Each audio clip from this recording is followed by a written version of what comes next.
নমস্কার বন্ধুরা, আমি প্রিয়া, কবিতায় প্রিয়ায় আপনাদের সকলকে স্বাগত। আশা করছি সকলেই ভালো আছেন। আমি যেমনটা বলেছিলাম, জয় গোস্বামীর লেখা মালতীবালা বালিকা বিদ্যালয়ের কবিতা নিয়ে আমি আসছি। চলুন আজকে আমি কবিতাটি আপনাদের সকলকে পাঠ করে শোনাই। বেণী মাধব। বেণী মাধব, তোমার বাড়ি যাব। বেণী মাধব, তুমি কি আর আমার কথা ভাবো? বেণী মাধব মোহনবাসী তমাল তরুমূলে বাজিয়েছিলে।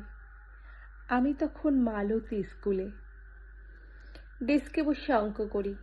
ছোট্ট ক্লাস ঘর, বাইরে দিদিমণির পাশে দিদিমণির বর।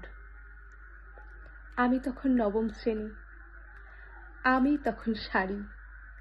আলাপ হলো বেণী মাধব সুলেখাদের বাড়ি।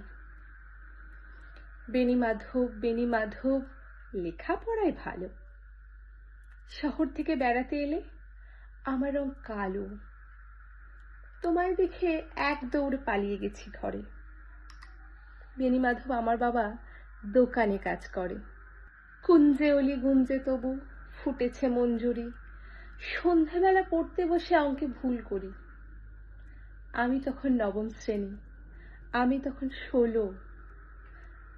ব্রিজের ধারে বেণী মাধব লুকিয়ে দেখা হলো। বেণী মাধব, বেণী মাধব, এত দিনের পরে সত্যি বলো, সেসব কথা এখনো মনে পড়ে? সেই সব কথা বলেছ তুমি তোমার প্রেমিকাকে? আমি কেবল একটি দিন তোমার পাশে তাকে দেখেছিলেন, আলোর নিচে, অপূর্ব সে আলো। স্বীকার করি, দুজনকেই মানিয়েছিল ভালো। জড়িয়ে দিল চোখ আমার, পুড়িয়ে দিল চোখ। বাড়িতে এসে বলেছিলাম ওদের ভালো হোক। রাতে এখন ঘুমোতে যাই একতলার ঘরে। মেঝের উপর বিছানা পাতা, জ্যোৎস্না এসে পড়ে।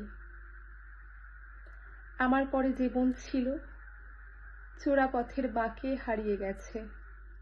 জানি না আজ কার সঙ্গে থাকে। আজ জুটেছে, কাল কি হবে কালের ঘরে শুনি।